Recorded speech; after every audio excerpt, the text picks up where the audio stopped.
tied to it. The rope reminded her to be careful and to avoid danger. On her chest was a day belt, designed to ensure that whatever the nature of the problem, dawn will always come. Hidden under it was the belt of dumbbells used to hypnotize and frighten her enemies.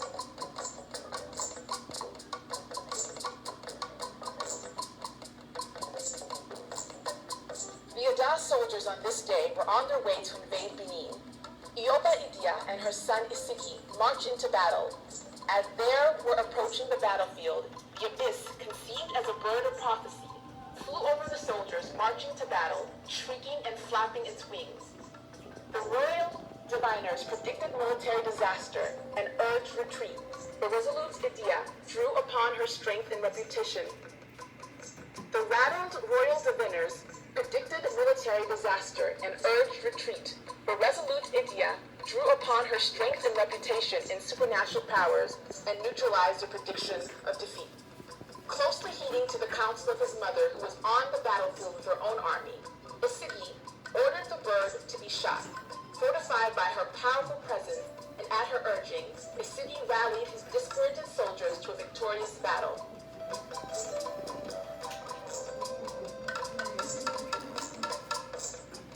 After a long reign of great accomplishment and battles won, the great Mother Idia passed on to the great beyond. Isigi was devastated by his mother's death. In her memory, he ordered the ivory tusks and mask he commissioned to immortalize her. Bereft of his mother's strength, Oba Isigi turned to his favorite wife, Alaba, whom Idia must have groomed for his comfort and to be his confidant. The death of Idia paved the way for Alaba to become the next dominant female in the region. She accompanied Isigi to many battles, and whatever crisis he faced, she faced with him. This is a story of Queen Idia. When Idia was born, her family feared for her beauty, that it may lead to marriage to the then Oba of Benin. This was a legitimate fear because when the Oba died, he was often buried with his wife. They deliberately scarred her forehead to lessen her beauty and attraction. Yet, this did not detract from her destiny or her eventual marriage to Oba Ozolua as a second wife.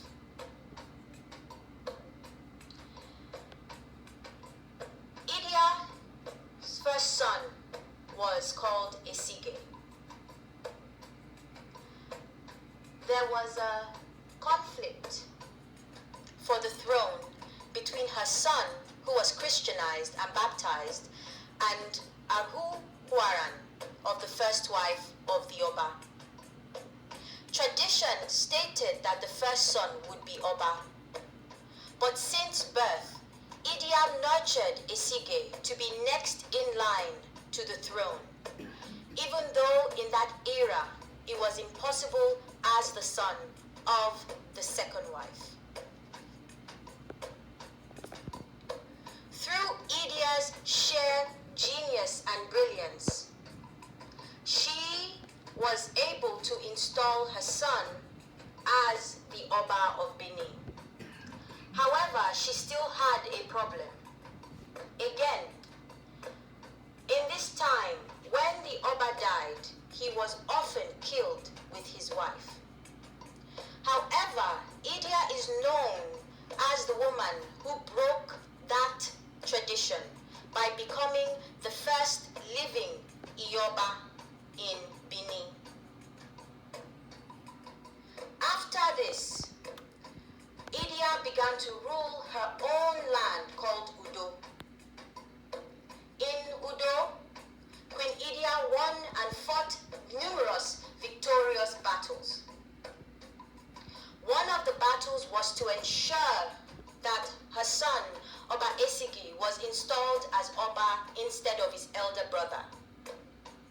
Isigi, huge and fierce-looking, had grown to be a master of his father's court. His specialty in magic, potions, and also his relationship with the royal guards and the Oba's army had made him a familiar face to the throne. Esige stayed at home, holding tight to wisdoms and learnings from his mother, while his elder brother was sent to Portugal to learn the ways of the white man. The ancient culture states, if an Oba is crowned, his mother must be eliminated as they were considered a threat to the future Oba and throne. This was the dilemma Idia found herself after the death of Oba Uzolua.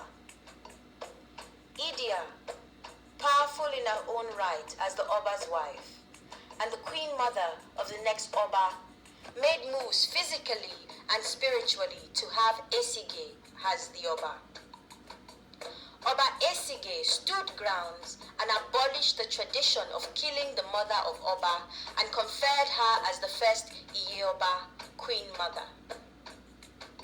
After Esige became Oba, the cultural death warrant was still valid on his mother. He asked for the help of Omoregi Ero, the 17th Ero of Benin. It was him that helped Esige preserve Idia, the Oba's mother, in 1504. Omorege Ero had a secret grove at Idumum Oro at Uselu and called it Aro Osun, the shrine of the god of herbs, which no one except those initiated could enter. For a long time, he kept Idia there, while Oba Esigi also fought to eradicate the bad custom of eliminating the Oba's mother.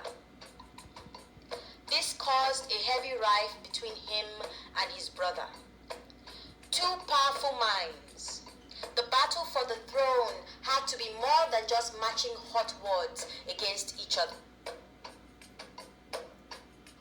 Queen Idia was the first woman who went to and fought in war. She used her magical powers and knowledge of medicine to help her son overcome his enemies. She was one of the best-known female soldiers ever from the Benin Kingdom in Nigeria. She was a fearless army general who led the armies of Benin on several successful battles. All hail Queen Mother Idia, Iyoba